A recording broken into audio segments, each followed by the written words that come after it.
welcome you here to Birds Huddle, powered by PointsBet. Alongside Barrett Brooks, I'm Amy Fadool. And speaking of top 10s, we're hoping the Eagles can be a top 10 team this year. B, you have high hopes for them. Absolutely have high hopes. If you look on paper and just on paper, they look like they belong in the top 10. Mm-hmm. But it's not about being on paper. I've been on a team where we looked like we were great, but didn't come together as a team. But then I saw a team that I won a Super Bowl with that didn't have all the talent on offense, had it on defense, and won a Super Bowl. It really depends on how you gel together. That's going to make the difference. And their schedule certainly is set up for some success as well. Exactly. That's why our expectations are. Absolutely. Well, let's check out our three-point stance presented by your Mercedes. Barrett's stance on 3 items for the day. All right, number 1, your first stance is A.J. Brown will prove that he is a top 10 receiver in the NFL. ESPN polled executives and coaches around the league to get a top 10 player list of each position. Here's the list at receiver. You're going to go down it. You know who you're not going to find? A.J. Brown. Didn't make the cut. He was honorable mention, but, that doesn't really matter. This year, you think, though, B, he leaves no doubt he should be on this list. No question, and that's why they brought him in. That's why they paid him $100 million. When you look at the list, I hope this is in importance, because I love Davante Adams. I love him. He's not the most important receiver in the league, though, right? Cooper Kupp proved that. Cooper Kupp had the most amazing year last year, and he's still getting snuffed because because he's out there in L.A. And that's terrible, you know what I'm saying? I understand. But no, at the end of the day, he should have been the number 1 receiver. Davante Adams should have been number 2. But then they got the 2 young guys up Justin at 3 Jefferson and 4. At 4? Come on. That's what I'm saying. Justin Jefferson, and even Jamar Chase. You got to put Tyreek Hill up a little farther. Mm-hmm. You got to put Stephon Diggs up there a little farther. Even DeAndre Hopkins. I understand why DeAndre Hopkins is not even higher, because he's probably going to be suspended for 6 games. Yeah. But it doesn't take away from the importance of what he brings to the game. This list is a little incomplete to me. Even though I think A.J. Brown should be in there, but there are guys on this, on that list that are not on the list, that are farther down, that should have been mentioned. I hate to say it, but, CeeDee Lamb should be on the list. Guys like Keenan Allen should be on the list. He's done it for a long time. Amari Cooper, I hate to say it, should be on the list.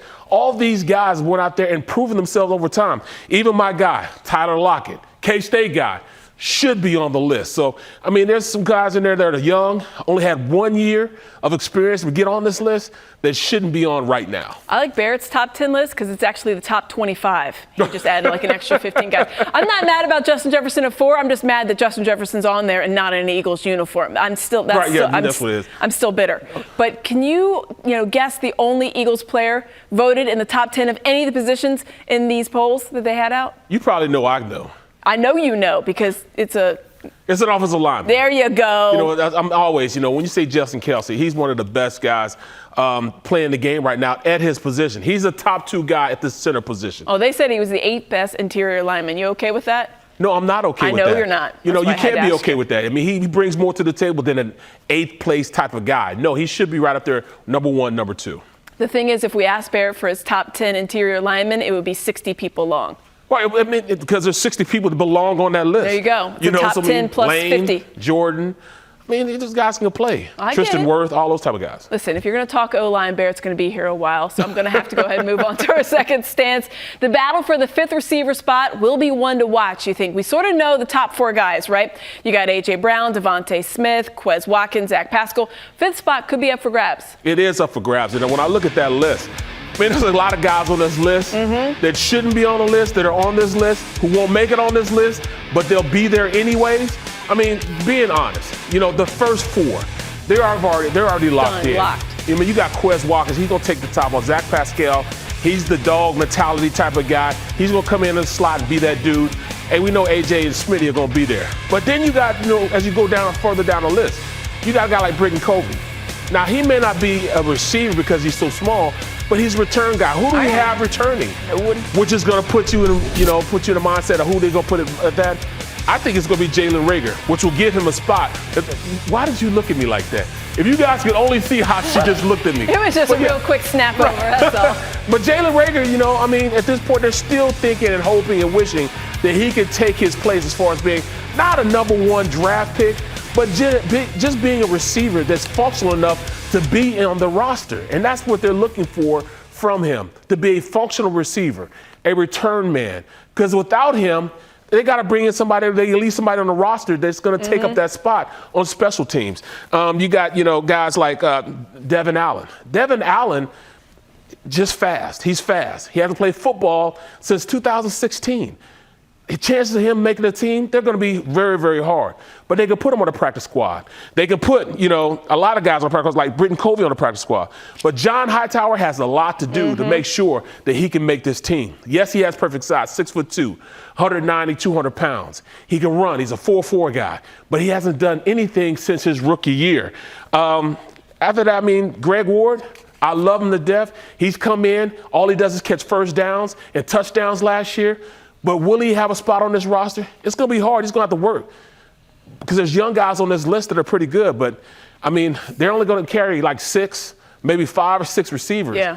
And if you're not playing special teams, where are they going to put you?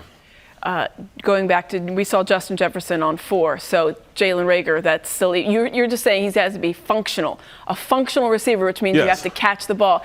There's no chance they would give up on him this early, right? You got to kind of go all in at this point. He definitely has. Put it like this: Howard Roseman has a pass to get rid of him if you want to, because the whole city would not mind Jalen Reagor not being on this team. They would be okay with him not being that first-round pick and letting him go. They'll give him a pass on it. So if they wanted to do it, they can get it done right now and float off into the sunset. Nobody will say anything about it. But I still think that he has a spot on the squad because they're going to make him either return man or he becomes a functional receiver. Functional receiver. That is the catchphrase of the day, everyone. All right, your final stance. This is really going to be Tom Brady's last year. He recently did an interview with Variety in which he said, quote, "I really don't know when I'm going to be done playing. I would say it's this year, it's year to year. Could this be my last year? Absolutely. Could I change my mind? Absolutely. I realize I don't have 5 years left. Well, I should hope not. You're 45 years old at this point."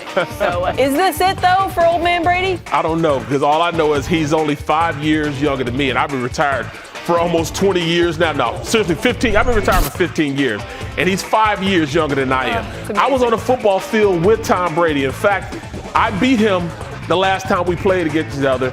I beat him on the field. So at this point, I'm going to say that he's going to play as long as he wants to, because at the end of the day, he has all the answers to the test.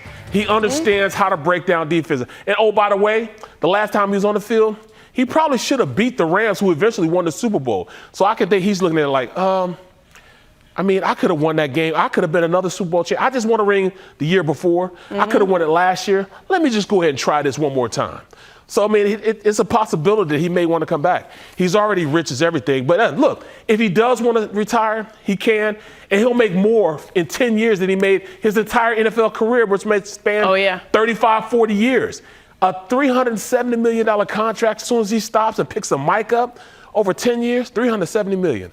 It's close to your contract. NBC, we got to talk.